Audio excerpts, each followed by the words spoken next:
స్టూడెంట్ల నడుమ కూర్చొని భోజనం చేస్తున్న ఈ మేడం ఎవరనుకుంటున్నారు వాళ్ళకు చదువు నేర్పే టీచరమ్మ అనుకునే రాయింత కాదుల్లో నిర్మల్ జిల్లా కలెక్టర్ అభిలాష మేడం. సర్కార్ హాస్టల్ ఆలతు ఎట్లున్నది అని చూసేందుకు వచ్చింది మేడం. వచ్చుడొచ్చుడే వంట రూమును మొత్తం చూసి మెనూ ప్రకారం పిల్లలకు భోజనాలు పెడుతున్నారా లేదా అని చూసి వండిన ఫుడ్ టేస్ట్ కూడా చేసింది వాళ్ళతో కలిసి కూర్చొని గిట్లా. తినుకుంటేనే కూరలు ఎట్లున్నాయి, మంచిగా కమ్మగా ఉంటున్నాయా, మంచిగా తింటున్నారా, సగం తిని వారేస్తున్నారా అని గిట్లా ఆరా తీసింది.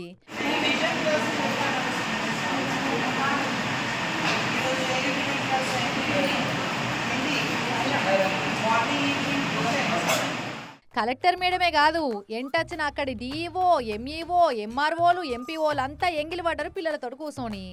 ఇక తినుడైనాక జరంతసేపు క్లాస్ రూమ్లో కూర్చోబెట్టి టీచర్లు చెప్పేటి మంచిగా అర్థమవుతున్నాయా లేదా, నేనేమన్నా ప్రశ్నలు అడిగితే చెప్తారా, అడగమంటారా అని పర్మిషన్ తీసుకొని మరీ ఇట్లా అడిగింది.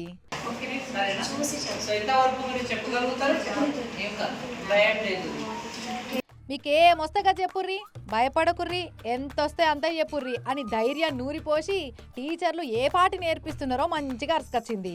ఇగో గీ బుజ్జినైతే గుండె చిత్రపటం గీసి భాగాలు గుర్తించమని అడిగినట్టున్నది.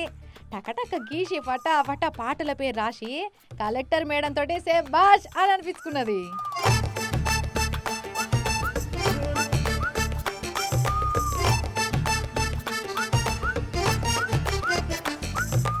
ఇక అదైనాక హాస్టళ్లలో ఏమేం మార్పులు చేయాలనో చెప్పి హాస్టల్ పిల్లలకు ఇంకింత మంచిగా సవలతులు చేసి రాత్రిపూట ఎసోంటి తక్లీఫ్లు రాకుండా చూడమని ఆర్డర్ వేసింది అధికారులకు. కానీ ఏ మాటకు ఆ మాటనోళ్ళ కలెక్టర్ల నడుమ ఏదో కాంపిటీషన్ నడుస్తున్నట్టే పోటీ పడి సుడిగాలి లెక్క చుట్టేస్తున్నారు ఈ నడుమ అయితే.